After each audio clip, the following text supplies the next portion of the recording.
Bismillahirrahmanirrahim. Assalamu alaikum, dear participants. Welcome to the second session of the Economic Sharia. If you recall, we had started studying the Economic Sharia from Ustaz Javed Ahmed Ghamidi's Meezan, the way he has understood and presented it. We had also discussed the fact that as far as his understanding of the Sharia is concerned, it is based on four principles. And these four principles or these four pillars of economic Sharia are the ones which he has explained, and we had started off with the first of these principles or the first of these pillars, and it was called consuming wealth through illegal means. And we had studied some of the various forms of this consumption which used to take place in the times of the Prophet, and some of them are still practiced today. So the bottom line is that all dealings which emanate from fraud or deceit or cause any harm or cause any infliction on the aggrieved party are all forbidden. And in this regard, we had studied gambling and had begun studying interest, because these two especially are forms of consuming wealth through illegal means. And inshallah, we'll begin with this concept of interest and the way it has been described and condemned in the Quran as well. But before we do so, we had said that basically these principles or these statutes or these pillars themselves, they are four in number. So the first of them is the one that we are studying, this consumption of wealth through illegal means. The second relates to national assets, which means that wealth which cannot belong to an individual or assets which cannot belong to an individual must be kept in state authority, so that the state can check its flow towards certain quarters, as a result of which money gets concentrated amongst the rich people. So the third statute or the third pillar of this Sharia relates to documentation and evidence, which means that whenever we do some transaction, maybe because of a loan, maybe we'll write some agreement between parties. So any sort of financial transaction between parties must be documented. And not only documented, we should also call in witnesses so that they are able to testify.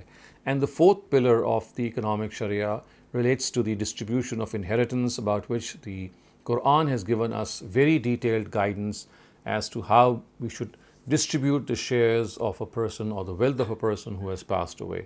One more thing that we need to understand is that these are the four principles, and on the basis of these principles, the system of what is envisaged by the Quran vis-a-vis these four principles has to be put down by economists. It has to be developed by economists. As long as these four principles are upheld, this can be different. The system can be different in different periods of time. It could be even different in the same period of time, the same contemporary, I would say, time, in spite of the fact that the societies could be different, as long as these four principles are adhered to.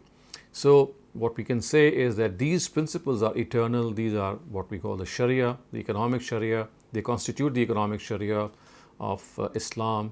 And as far as the system which is going to be evolved from this economic Sharia is concerned, it will continue to develop and change various shapes, and it can also develop because as far as our societies are concerned, they do develop. There are changes which occur, but the principles, as I said, will always remain the same. So with this brief introduction, let's start off with the topic of interest, which, as I just alluded to, is a form of illegal consumption or aklul amwal bil batil. So the actual verse which the Quran has used in this regard is Ya ayyuhal lazina amanu la ta'kulu amwalakum bil batil bainakum bil batil. That do not consume each other's wealth through illegal or unjustifiable means. So interest is a similar sin which morally pollutes a person, and it also it makes a person a weak person, a person who would not do that hard work which is important in life. And in Arabic it is called riba, and the Quran has used this very word for it. So interest, riba, these are synonymous words. The only thing is that the language is different. The Quran did not need to define the interest or riba, because this is an age-old concept. And remember, the Quran is not a dictionary or it's not a book of terms at all. It uses terms which already exist in the society and either proscribes them or allows them. So as far as as interest is concerned, the Quran says that it is something which is not allowed, and interest actually constitutes a fixed increase in money to the lent amount to a borrower. And this is something which the Quran says should not be done, because it says that as far as the institution of lending is concerned, it should primarily be done for the welfare of people. In fact, the guidance provided by the Quran is that whatever you have spare, as far as your personal and business needs are concerned, whether they relate to the past or to the present or to the future, if you have money to spare from these needs, then it should inevitably be given away to the society. And the second best thing is to lend it to society for their means, and that is all. But to use this lending as a means of profit earning is something which the Quran does not recognize, and says that this is something which should totally be done away with. So everyone who understands Arabic knows that basically riba or interest implies an increase which a lender demands from the borrower just because he has given the permission to use his money for a certain period. So the Quran has vehemently and underscored the fact that it is absolutely prohibited. So the verse of the Quran that in this regard must be quoted and understood is now being displayed before you on your screen. So this is verse 275 of Surah Baqarah. It says, الذين يأكلون الربا لا يقومون إلا كما يقوم الذي يتخبطه الشيطان من المس ذلك بأنهم قالوا إنما البيع مثل الربا وأحل الله البيع وحرم الربا فمن جاءه موعظة من ربه فانتهى فله ما سلف وأمره إلى الله ومن عاد فأولئك أصحاب النار هم فيها خالدون.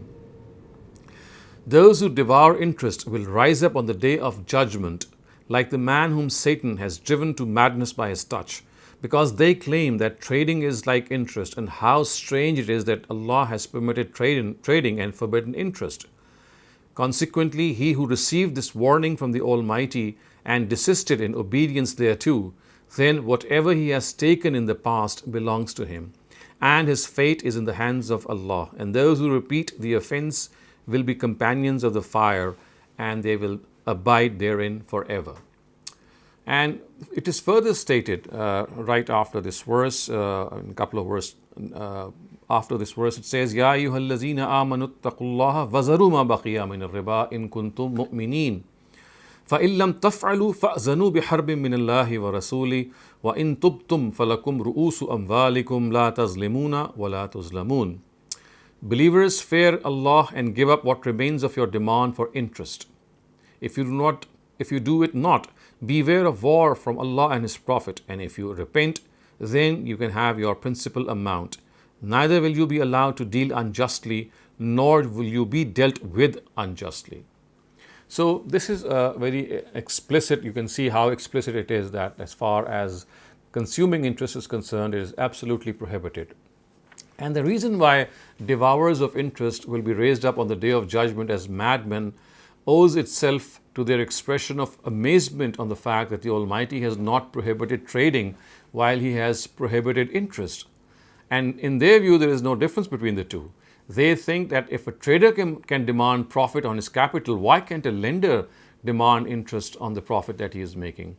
So the Quran says that this analogy can only be drawn by a mad person. It is such an insane comparison that it needs no comment, and therefore the Quran is not commented on it.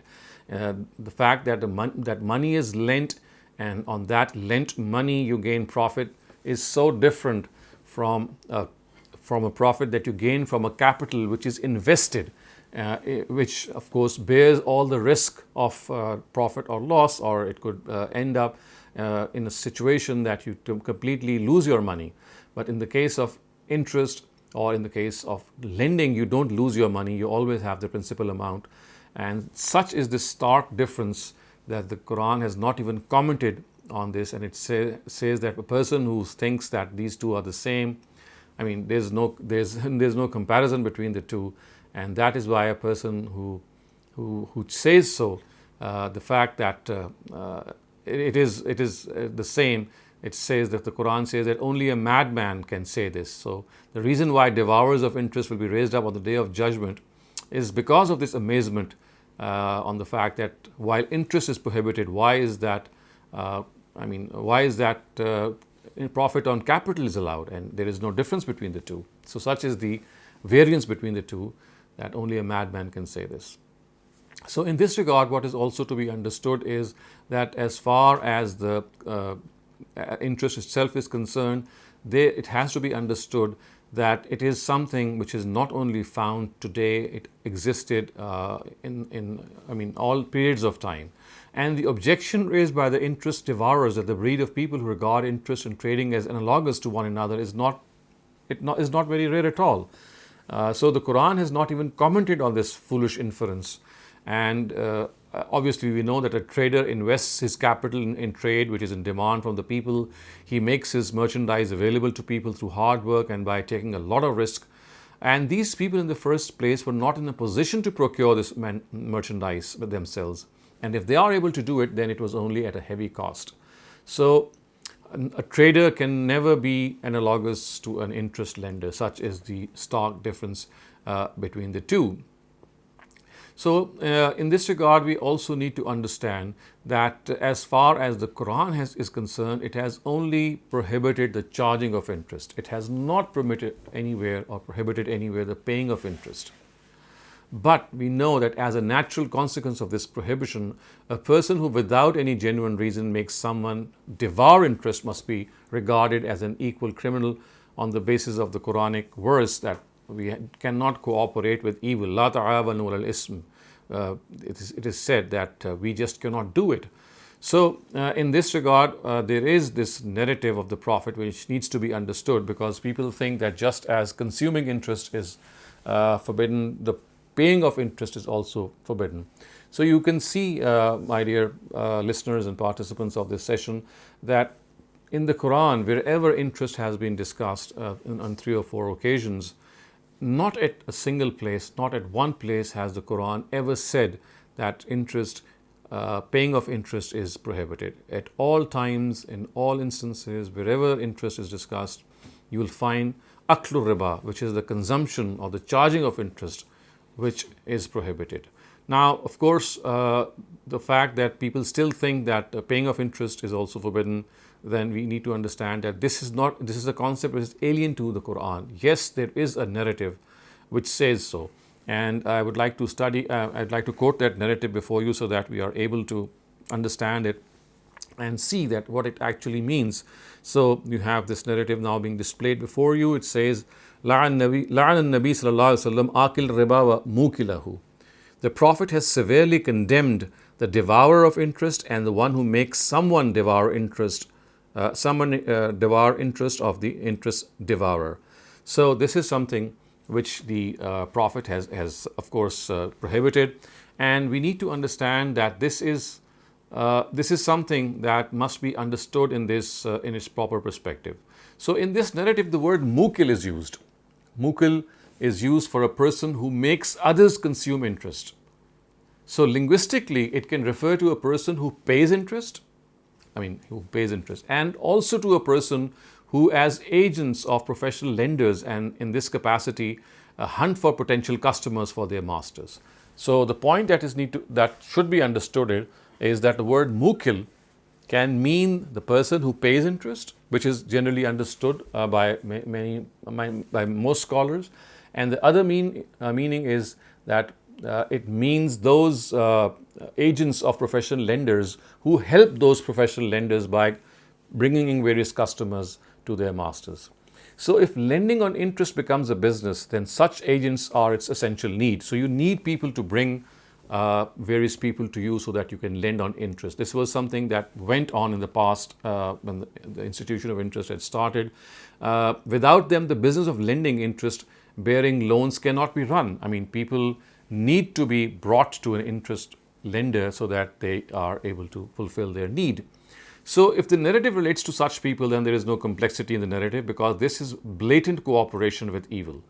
as agents of interest lenders, those who prepare agreements and documents for them and act as witnesses, their matter is no different.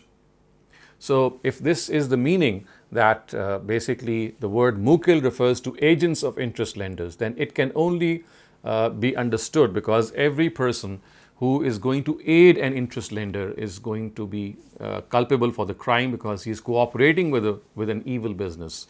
But people who acquire interest-based loans can not in any way be regarded as guilty of cooperation with evil. This would be a very far cry. You just cannot say that because you are acquiring interest, a loan on interest, so you are cooperating with the institution of interest itself. So this expression can only be used for an act done by perpetrators of a sin and those who reap the benefits of this sin. Those who acquire interest-based loans do not acquire it to help the devourers of interest. It's not that they are doing it to help people in this regard, but they obtain loan for their own personal and business needs. So this cannot be termed cooperation in any way. Now, if the word mukil is used to mean the pair of interest, then this can only be understood in this narrative when interest has been prohibited at the state level and all forms of interest transactions are brought to an end. Then, of course, we will say that just as paying of interest is concerned and charging of interest is concerned, it is absolutely the same. So if the hadith narrative cited above or just referred to refers to them, then the directive should relate to the scenario just stated, that when interest transactions had been totally prohibited in the time of the Prophet. So let me just summarize this view once again, that the word mukil is the word of contention. So there can be two meanings of the word mukil. It could be used as agents of interest devourers. They would help the lenders. They would bring customers to the lenders, and as such, they would actually cooperate, or they would help these interest lenders to lend, and therefore they would be also called mukil. So these agents are called mukil, which means people who are agents of the interest lender. And in this case, of course, this is something that would relate to people who, of course, in no way can be, they cannot be let go scot-free. They will be involved in this business because this would be like cooperating with the person who is the money lender. And if the word mukil is to mean paying of interest, then this can only relate to that scenario when the charging and the paying of interest has been prohibited at the state level in the times of the Prophet. And now if a person indulges in whether he charges interest or pays interest, then in both cases he shall be culpable for the crime and he shall be taken to task. So this is what we have to understand. However, in these normal circumstances of today, when interest transactions are going on the way they are, and interest, although has been prohibited, at least at the state level through a state decree, but this is something which most in many countries, especially our own country, Pakistan, we are grappling with this question that in practicality, this is still operational. So in this particular society in which interest is still operational, the word mukil cannot be used for people who pay riba. It can only be used for people who actually are who help people, who help lenders, who help money lenders who lend on interest, and they bring in customers to them. Like, for example, as I said, people who write a document for them, people who bear witness for them, or the other staff of a bank which helps the money lending business. So this is very important to understand. The second important thing that we also need to understand here is that as far as interest is concerned, there are people who think that in olden times business interest was not prevalent, and they generally thought that basically interest was just given for personal consumption. Now this is again an erroneous consumption. The Quran has actually given this indication elsewhere that in many parts of Arabia, interest was actually not just for personal loans, it was also for commercial loans. So you can see at one instance the Quran has quoted this, and I'm just going to read this verse before you. This is verse 39 of Surah Rum, the 30th Surah. I'm just going to read the translation. and that which you give as loan on interest, that it may increase on other people's wealth. So this is a very important sentence that we have to note. And that which you give as loan on interest, that it may increase on other people's wealth, it has no increase with God. But that which you give as zakat, seeking Allah's countenance, then it is these people who shall get manifold in their hereafter of what they gave. So you can clearly see, dear viewers, that here the words, it may increase on other people's wealth, is not at all appropriate for application to interest-based loans given to the poor for their personal use. It is a clear evidence to the fact that interest-based loans were generally given for business purposes also in olden times, because you see the words are that it may increase on other people's wealth. So this can only be used as far as as those loans are concerned, which we can clearly see are they are based on business purposes. So people in those times would take those loans, they would buy merchandise from that borrowed money, and then they would indulge in business and trade. So the point being is that interest in olden times was for both purposes. It was for commercial purposes also, for business lending, and also for personal purposes as well. So this has to be understood in all times. And also you can see the Quranic verse that I'm just going to quote before you or cite before you. This also is a very apt verse which tells us that in those times it was basically business interest which was more common. So the words are, "And if the borrower is in difficulty, grant him respite until it is easy for him to repay. And if you write off the debt, it is better for you if you only knew." So, I mean, this is an important area, and it is here that Ustaz Amin Hassan Islahi had made a very important point while referring to Ustaz Hamiduddin Farai. He says the word "in" has to be understood, and this is something that is generally used on special circumstances, not on general circumstances. The word "iza" is used in general circumstances. So, "in kana zu usratin" would mean that if a borrower is in difficulty, grant him respite. So, of course, this is something which categorically states that he should be given respite until he is able to pay back its debt. It clearly points out that in those times, even the rich used to acquire loans. In fact, as I said, if the style and stress of the verse are correctly understood, it becomes clear that it was mostly the rich who used to procure loans, because the money lender therefore is directed to give him more time, and if he forgoes the original amount, it would be better. And as I said, the difference is the word "in" and "iza."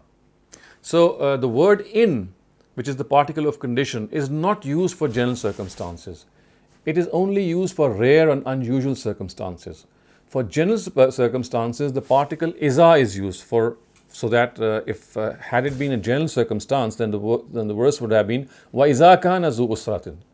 But because it is "in," this is a clear evidence that borrowers in those times were generally the affluent, zu maisra, but in some cases had become poor or were poor after acquiring the loan, and in that case the Quran has directed the money lenders to give them a time rebate. And so therefore the words "iza" and "in" make it very clear to us that in those times money lending was in fact more related to business lending. So this is something of a very important discussion that we have to understand.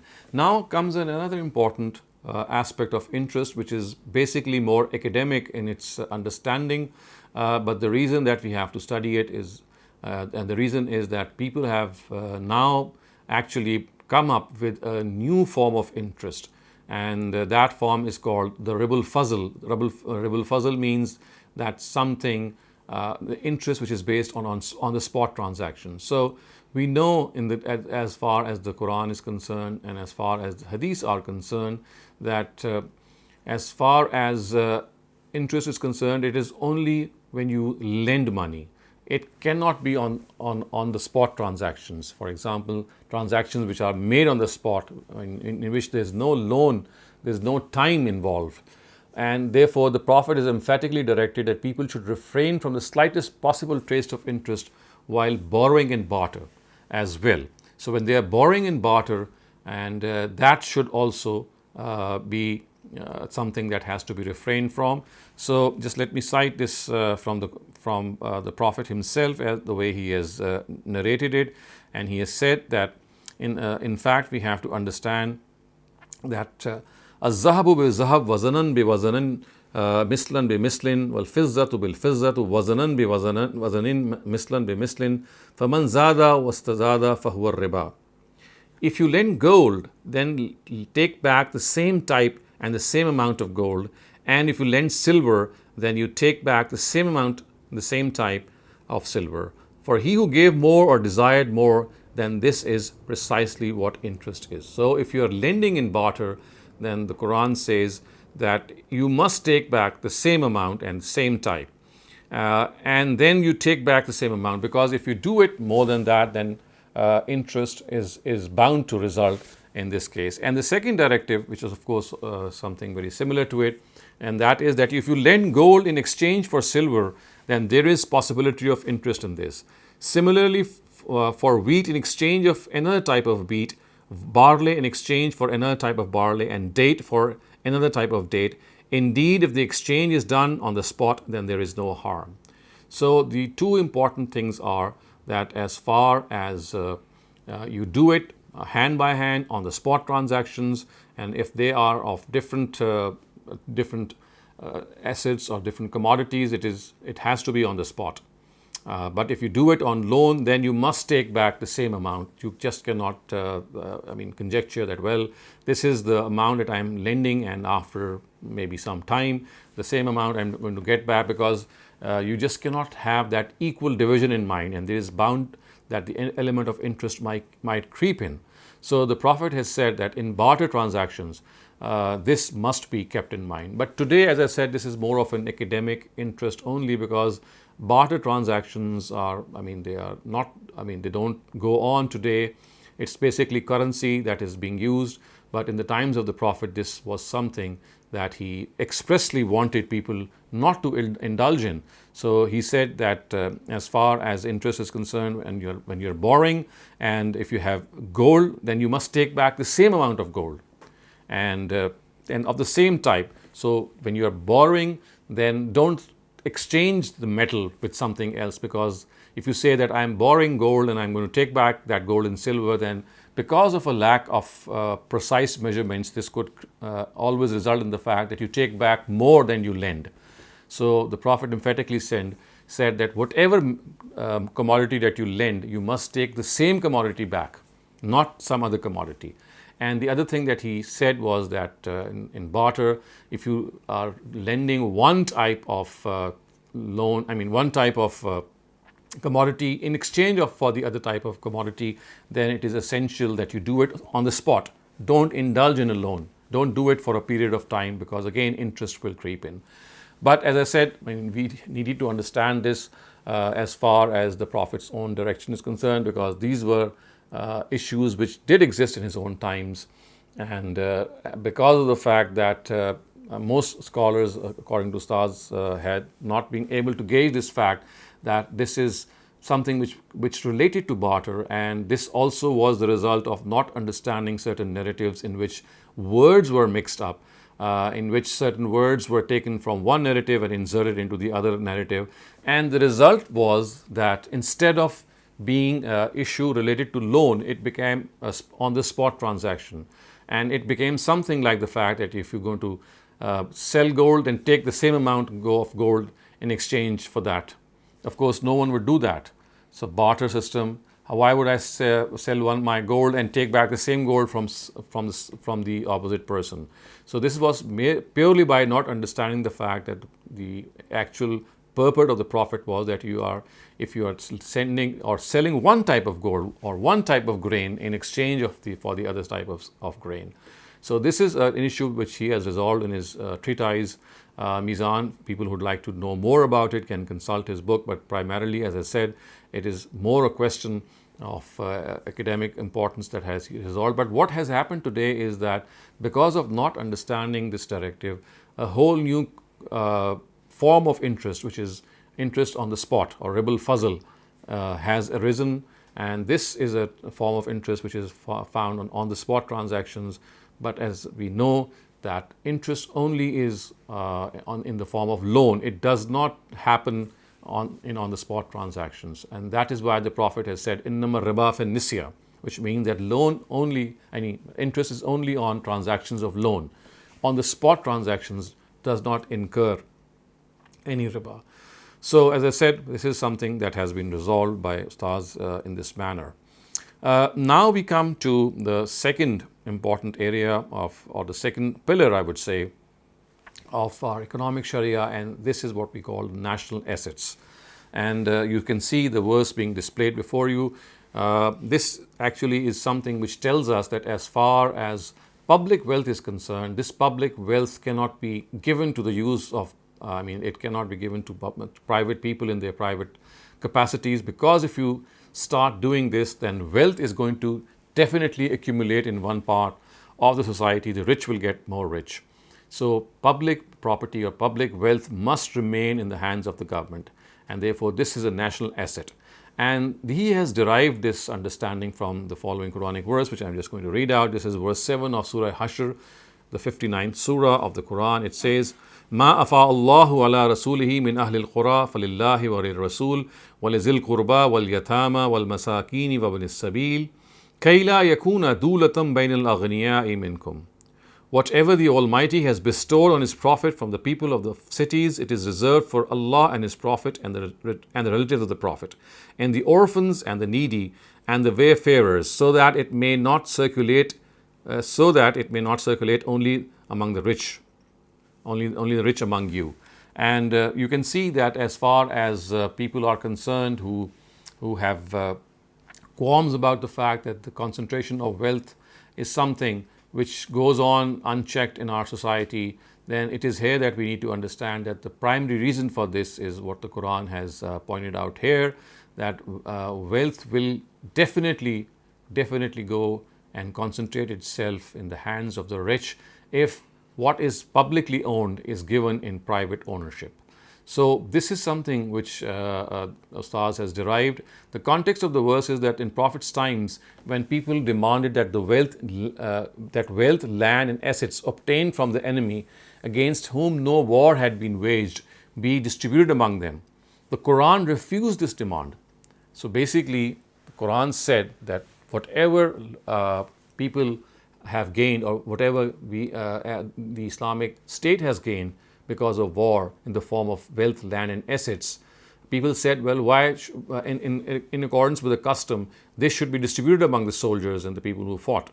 The Quran refused this demand, and it asserted that these assets and this wealth belongs to God and Prophet, and they are reserved for the collective requirements of the state and religion and for the poor and needy.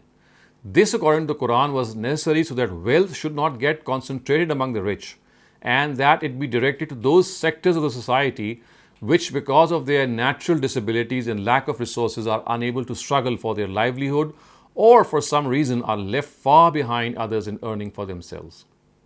This is very important to understand. So wealth and assets referred to in this verse actually, they were obtained without any real assistance from the believers, merely through the help of the Almighty. So the fare or this wealth in which believers did not play any role, it just came to them as a result of the awe that they inspired in the enemies, is something which belonged just to God and His Prophet. And the spoils of war obtained in the times of the Prophet in various battles fought in Arabia were also earned by the Prophet. Because of the peculiar nature of these armed offenses, however, since the believers had also assisted in acquiring them by using their personal weapons and camels and horses and tents and whatnot, it was essential that the spoils be distributed among them. Nevertheless, even in these spoils, the Quran reserved 1/5 of the share for collective purposes. So you see, it says, وَاعْلَمُوا أَنَّمَا غَنِمْتُم مِّن شَيْءٍ فَأَنَّ لِلَّهِ خُمَسَهُ وَلِلرَّسُولِ وَلِذِي الْقُرْبَى وَالْيَتَامَى وَالْمَسَاكِينِ وَابْنِ السَّبِيلِ. And you should know that 1/5 of the spoils you get hold of are for God and the Prophet and his near relatives and the orphans and the needy and the wayfarer. So you see that these verses provide a specific guidance to every collective system of the Muslims. they say that wealth and assets which are not in the ownership of an individual or cannot be in his ownership, like the land and its treasures, should remain in the ownership of the nation, so that besides fulfilling some other needs of the state through them, they are directed to those sectors of the society which are dependent for their needs. That this is something we have to understand. And as far as its details are concerned, we know that, for example, in the times of Caliph Umar, he imposed kharaj on various lands. He did not give them in private ownership. He said that, well, whatever you own, yes, you will have it for your own self. Your progeny will even inherit it. It remain in your family, but you will have to pay a fixed kharaj, or you can call it rent, on the land that you have. So, in accordance with this, if today we impose this rent on all the land that exists in a state, and not give it in the possession of people, then this would be absolutely fine, because the land itself, the whole country, the land of the whole country belongs to the state. So whatever private ownership a person has is still not as private as we think. Yes, he will own the land, but he will still pay a stipulated amount of that land or the rent of that land to the state. So every person who owns some piece of land is basically is owning that piece of land because of the state giving it to that person.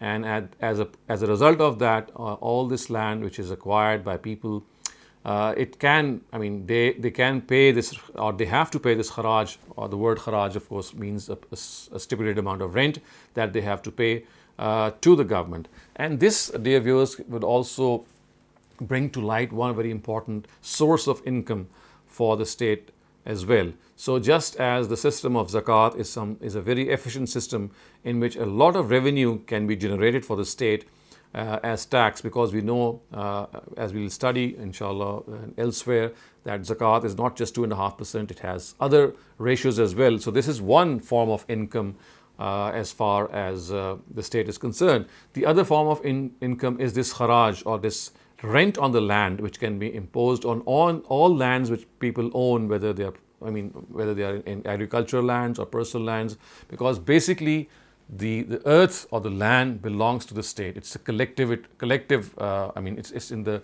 ownership of the state. So people use it, and they can use it and they can transfer it to their descendants, but it will remain state property. And this is what Caliph Umar did when the lands of Syria and Iraq in his times were conquered. He refused to give them in private ownership when he was asked to. He said, well, yes, you shall remain its owners in the sense that you will till the soil, or you'll own it and earn the profit, and it will go on to your next generations as well, but you'll have to pay a fixed amount of rent on that land that you own, or that will be given in your ownership, and that fixed amount of rent in his times was called kharaj. So by analogy, if this kharaj is imposed today on lands that people have, of course it has to be judicious, it has to be just, then that amount is also going to count towards a source of state income.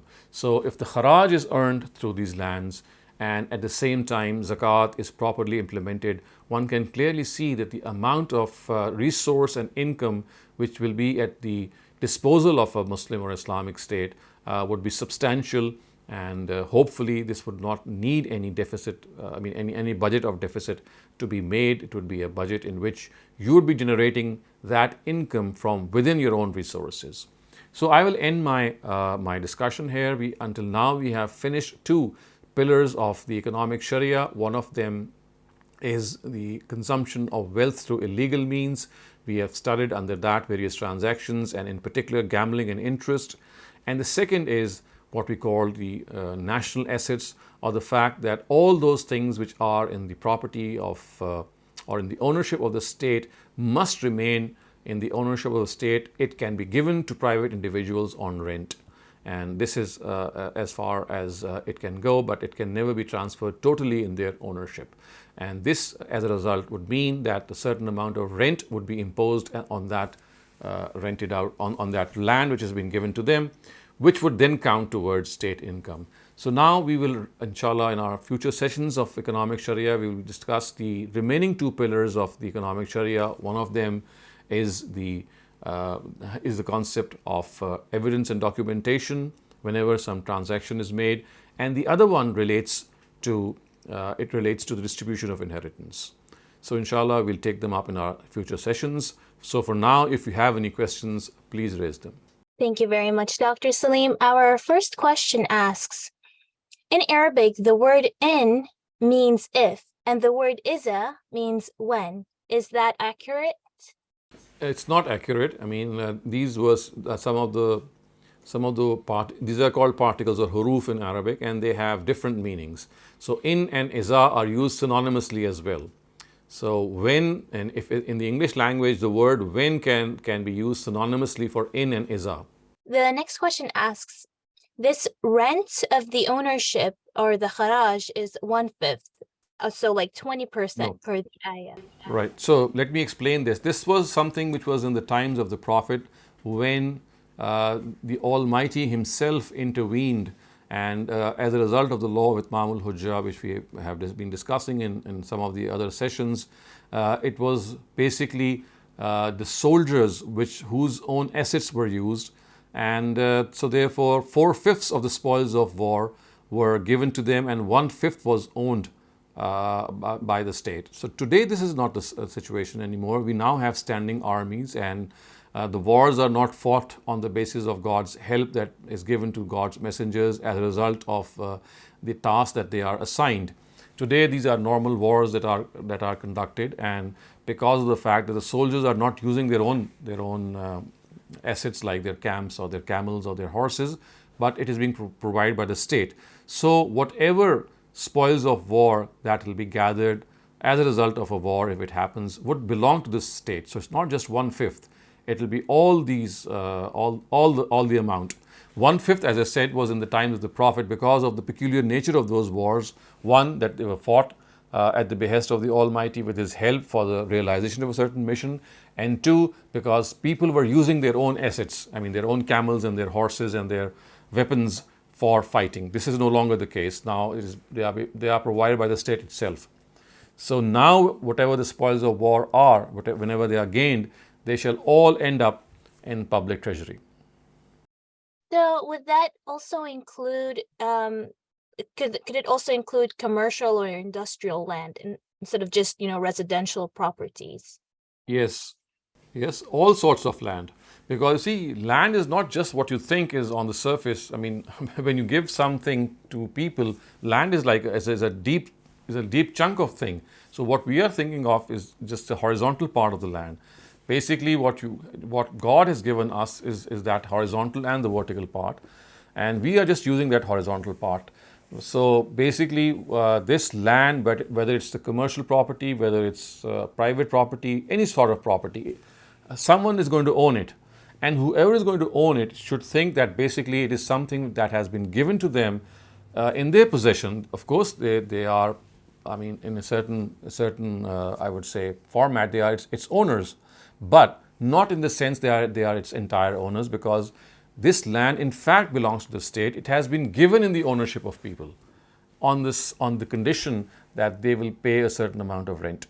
And this could be forever. I mean, this could go on forever, and it could go on in their own generations, unless, of course, they breach some contract or flout some rule. Otherwise, it's going to stay with them. But on the condition that kharaj or that tribute they must pay to the state.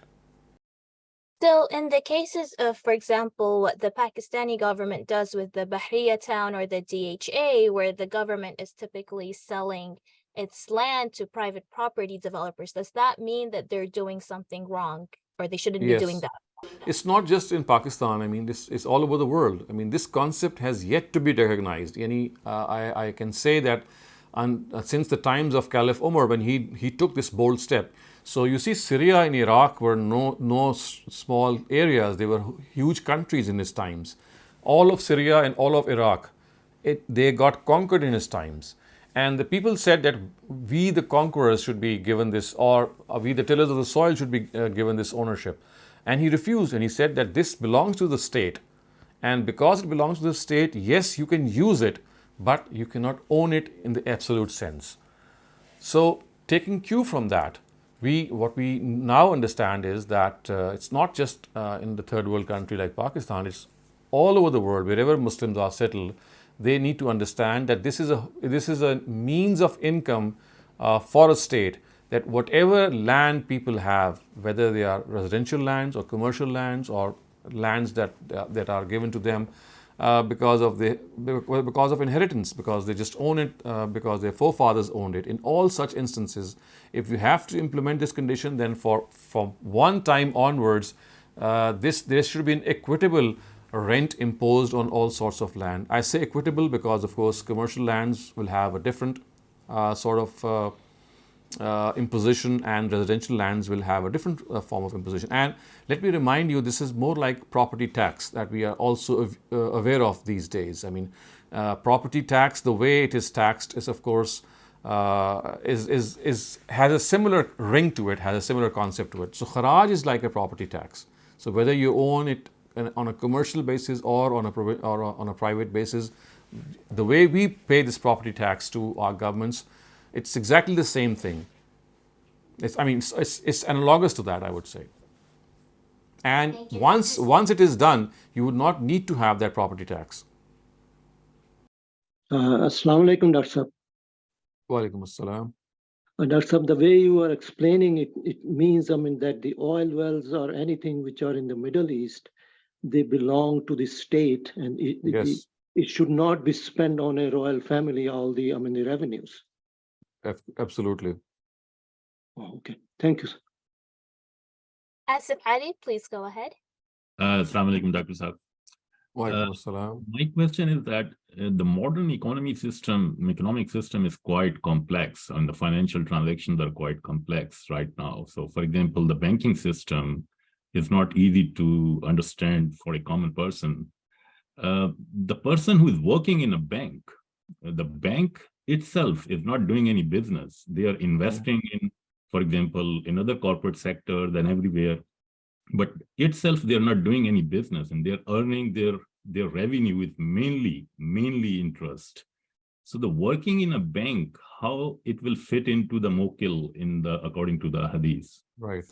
So, of course, people who are, aiding interest-based transactions, the staff of the bank, especially, they are, in fact, cooperating with this business. But there are some more details that we must realize, that banking today is so much different from the banking that used to take place. Today, basically, this banking itself is not. It has now more of a ring of a financing institution in which money is financed, and it is more on the basis of principal secured transactions that money is being lent. So once a corporation declares itself to be bankrupt, the whole interest or the charging of interest is stopped from it, and only when the business is run in profit is that that interest being charged. So what we need to understand is that modern banking, although it uses the word interest, it has moved far away from the word interest itself. It is now more of financing of assets or financing of businesses that is being used. The only thing is that the terminology is still the terminology used is still the former terminology in which you use the word interest. Whereas I think the nature of banking now has gone far beyond that, and it is now more of a financial institution than just a lending institution. So the second important thing is that when you are financing an asset, what you do is that you are not even, you're not even lending money, you're financing an asset. For example, when you are financing a car or a house, in that case, the asset comes into existence, and as a result, the extra amount which the person pays is more of rent on that asset than the interest payment itself. So what I'm saying is that basically the instruments that now we see in our banks, they have moved far away from their own terms. Yes, on one occasion they were very close to what they represented, but now they seem to move far away, and therefore we need some shuffling of these terms. And if we do so in certain and we make certain changes in our current banking system, we don't need to introduce any Islamic banking separately. Current banks can operate as Islamic banks or as legitimate banks, and that is all. So if those a couple of changes are made, for example, if asset financing is the word used is asset financing, and whatever asset you finance and the amount over and above that you charge should not be called interest. It should be called as rent, because basically you are giving that house to a person, and until it becomes under the ownership of that person, the extra amount that he is paying is actually amounting to the rent of that asset, whether it's a car or a house. The second thing is that as soon as a business declares itself that it is not profitable, no demand of rent of interest should be made. If that is the case, and which is the case in most banks today, then of course this objection is also done away with. Thirdly, personal consumption of loans which are given for personal consumption should be interest free. They should be given for the purpose of helping out people, whether it is in the ambit of the bank or not. And fourthly, one of the big instruments of banking today is credit cards. So these credit cards, they charge interest once you cross that stipulated period in which you have to pay back that amount. So instead of calling that interest, all that we need to do is change the name of interest and call it a penalty. So if a person is lent money, I mean, he's borrowed money from the bank, and he said, okay, I'm going to buy this product and I'm going to return you this money until such a date, let's say 1 month from that transaction. So in today's times, what happens is that once that 1 month expires, a particular amount of interest is imposed. So instead of imposing interest, what can be done is you impose a penalty, which is absolutely legitimate, because that's the penalty for not paying your loan back on time. So if these 3 or 4 changes are made, the current banking system is compatible to a greater extent to what Islam itself wants. And this actually is something which does away with the need of having a separate Islamic desk for every bank. Today we know that all banks have a common banking or a banking which is the conventional standards banking, and the other is the Islamic desk that every bank has. So that would not be required in any case if these changes are made. Thank you, Dr. Saleem. Nagar, please go ahead. Thank you. Dr.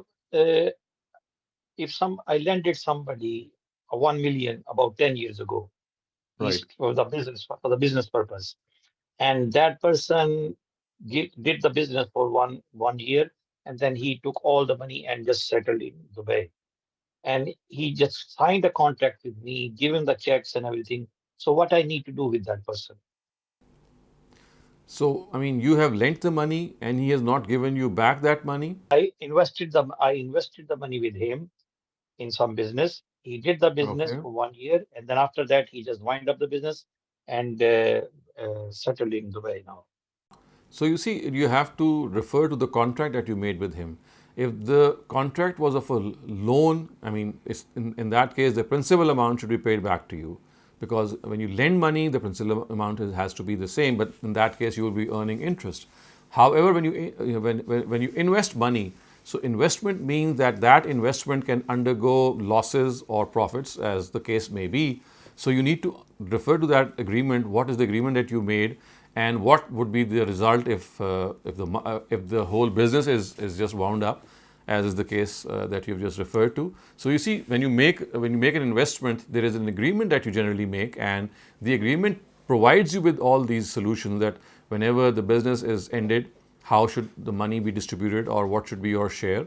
So I think you should refer to the agreement that you made with him, if you did so. The agreement was a simple one, like that he will do the business and he will pay some return on it. But now he's agreed that he has done the mistake and he used the money. So where I'm standing now? I mean, then again, you see what important thing was left out was the agreement was not completely made. I mean, it should have been made in a complete way, in which not only the investment part, but the part that if there are losses, and if the business would be finished, how the distribution would be made. This had to be written originally. Now that you have not written it originally, now it will be left to your own understanding and the way that the person that you are involved with takes this whole situation. If he thinks that he has made a mistake and he has to pay you back certain amount, then well, you have to accept whatever he can do for you. Otherwise, my advice was that whenever you whenever you invest money with a party, then all these details have to be written down prior to that investment. But unfortunately, in your case, this has not been done. So it has to be your mutual understanding of a certain inference or a certain consequence that should then finally settle the affairs. Now, because of the interest point of view, if I demand for the, because I remember that the agreement for 2 years, that in 2 years' time he will return the money. Now, what I can demand now after 1 year, like 10 years? You see, I cannot say anything in this regard unless I know more details and also the understanding of your partner.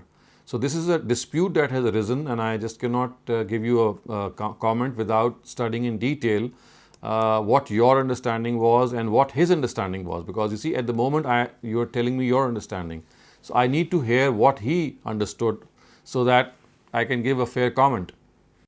Yes, Dr. Saab, my question is about the interest on credit card for buying the groceries. For example, there is no, actual thing has changed the hand. It's not like a car or the Right. house. So would the interest would be allowed on that? As I said, you see, the paying of interest is something which is never disallowed. It is only disallowed once interest has been prohibited. Paying of interest and charging of interest is prohibited at a state level. This is not the case in most countries. So in that case, if you pay extra money on your credit card for buying your groceries or anything, if you cross that time and you have to pay that money, then what you're doing is that you're not charging interest, you are paying interest. And I just explained earlier on in our session earlier that as far as charging interest is concerned, that is not allowed. But when you're paying interest, that is something which is not disallowed. I mean, it's like a penalty that that is being imposed on you. But is it acceptable for the person? For example, the credit card owners or the bank. Oh, well, for them it's interest. I mean, for them they are charging interest. So if it's not acceptable unless they change the term and say that well, this is not interest and this is a penalty, and the way that we'll calculate this penalty is this and this. It should not be based on the amount and the interest that you calculate on it. So if the credit card company or the bank says that when you cross this limit, then there will be a penalty imposed for the first 10 days, and for the next 15 days the penalty would increase, the way we do it in many other transactions. So if that is not done, then the bank or the credit company will be guilty of charging interest, which is of course forbidden for them, unless of course, as I said, that they change the term and the concept as well. So it doesn't matter whether you are buying a car or you are just buying the groceries. It doesn't matter. Yeah, because you see, when you're buying a car, in that case, you are buying an asset. When you're buying groceries and you are paying interest over and above the amount that you have borrowed, is like a penalty that you are paying to them. So, as I said, for them it is unacceptable because they are charging interest. But for you to pay interest is something which the Quran never forbade. So for them, accepting Yes, the money for the car is okay, but not for the groceries. I am trying not to for get the that. groceries. Yes, Oh, okay. correct. Okay. Thank you. Correct. Thank you. Thank you. Thank you. We have a written question that asks, they want to confirm their understanding of Ghamidi Saab's opinion, which is that it's not a problem for wealthy people to remain wealthy or even become more wealthy, but it is a problem that wealth should not keep being distributed amongst the rich only. Well, there is a slight modification in this statement, and that is that it's basically God who has created this system of the world in such a way that certain people will remain rich and there are certain people who will remain poor.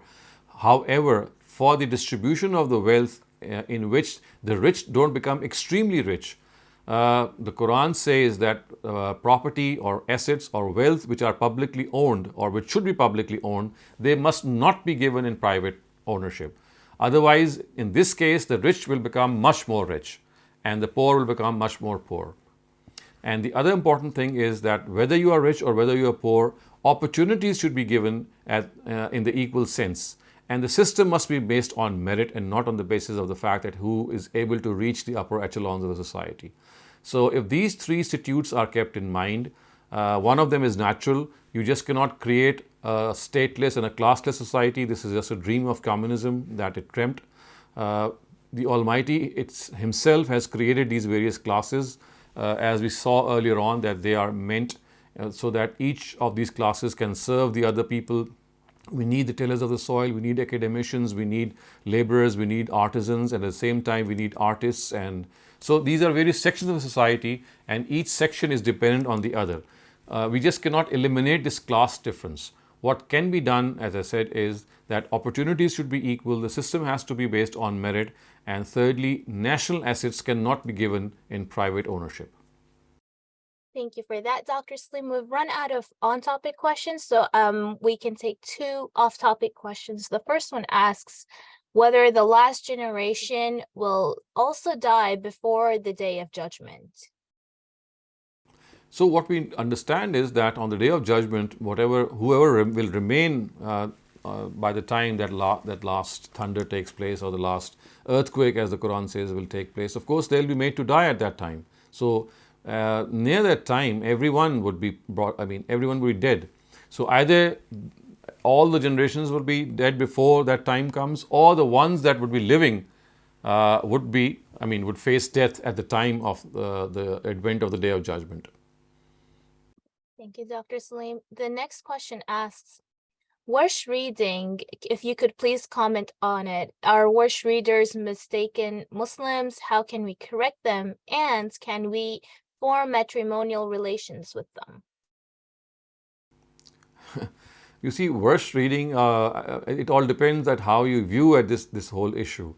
Because this is a very vast area of Quranic understanding in which most people believe in variant readings, and they think that all these are legitimate readings. So people who think they are legitimate, of course, I would say that they can go on and marry amongst such people, and they have all sorts of relations. They are all Muslims. Even if they don't agree with them, even then they can do it.